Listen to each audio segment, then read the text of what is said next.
बहस एक अहम मुद्दे पर आकर यहां खड़ी हो गई है। क्या अन्ना हजारे को एक लचीला रवैया इख्तियार करना चाहिए? क्या 16 अगस्त की उनकी डेडलाइन लचीला होना चाहिए? अन्ना जी क्या कहेंगे इस पे? 16 अगस्त को वो कह रहे हैं कि 16 अगस्त तक आप अगर सरकार कुछ काम करती हुई नजर आई तो आप इसको पोस्टपोन करेंगे कि 16 पे अड़ जाएंगे? जिस प्रकार का लोकपाल बिल हम सब मिलकर लाना चाहते हैं, अगर सरकार करती है तो अनशन करने की जरूरत क्या है?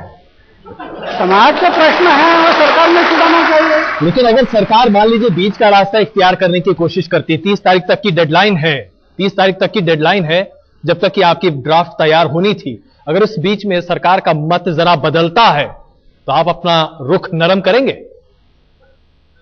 हम 15 तारीख तक सरकार से बताया है, 15 तारीख तक अगर ये बिल नहीं लाया तो 16 तारीख को जंतर मंतर पर अनशन होगा। सरकार आज ये सरकार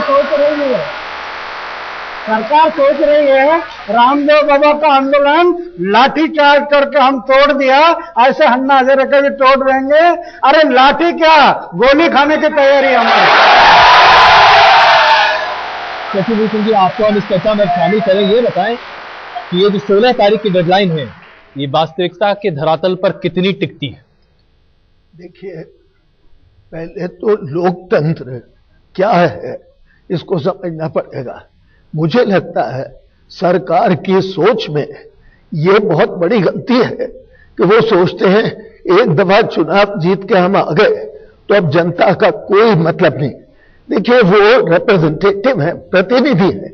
हर चुनाव हुआ एमपी एमएलए प्रतिनिधि है अपनी कॉन्स्टिट्यूएंसी का। उसका धर्म है कि वो जाके कॉन्स्टिट्यूएंसी में हर अहम मुद्दे पर उनकी राय जाने, उस राय को संसद में व्यक्त करे। इस तरह से सारे देश की राय संसद में पहुंचेगी और संसद को उस राय के हिसाब से बनाना पड़ेगा कानून, न कि उस राय से कि कुछ कैबिनेट मंत्री क्या कह रहे हैं। एक दूसरा ये कहा गया प्रधानमंत्री के बारे में, 1975 में भी एक एक संविधान संशोधन 39वां संशोधन इसी मंशा से लाया गया था। कहा गया था अगर किसी प्रधानमंत्री का चुनाव एक हाईकोर्ट जज निरस्त कर देगा, देश में इंस्टेबिलिटी हो जाएगी। इसलिए किसी हाईकोर्ट जज को उनका चुनाव रद्द करने का अधिकार नहीं होना चाहिए। संशोधन संविधान का लाए। 5 जजेस ने सुप्रीम कोर्ट के यूनानिमस वर्डिक्ट से उस संविधान को रद्द कर दिया, नहीं माना।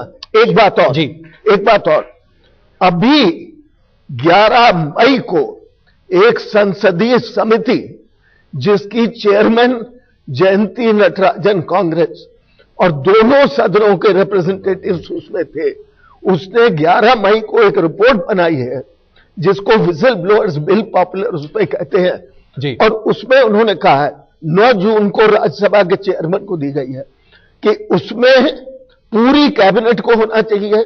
सारे जज की बात बिल्कुल जांच होनी। शशि जी, आपकी बात बिल्कुल सही है, लेकिन हम यहां पर इसीलिए मैं कह रहा हूं शांति भूषण जी कि ये जो प्रावधान लाए जा रहे हैं, they would require constitutional amendments.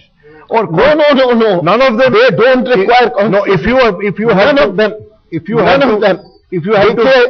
105(2) का वो कहते हैं कि अगर एमपीज कोई वोट लेके वहां रिश्वत लेके वोट देता है, नो कॉन्फिडेंस मोशन जी, मेरा सवाल उससे जरा सा अलग है। हम लोग दरअसल यहां ये जानना चाहते हैं कि क्या आप लोगों को विश्वास है कि 16 तारीख तक सरकार वाकई में बिल लेके आ सकती है? हो सकता है। ये जो डेडलाइन आपने दिया है, देखिए कितनी सही है? हो सकता है अगर सरकार, क्योंकि अभी तो ये कह रहे हैं कि हम दोनों बिल कैबिनेट में भेजेंगे।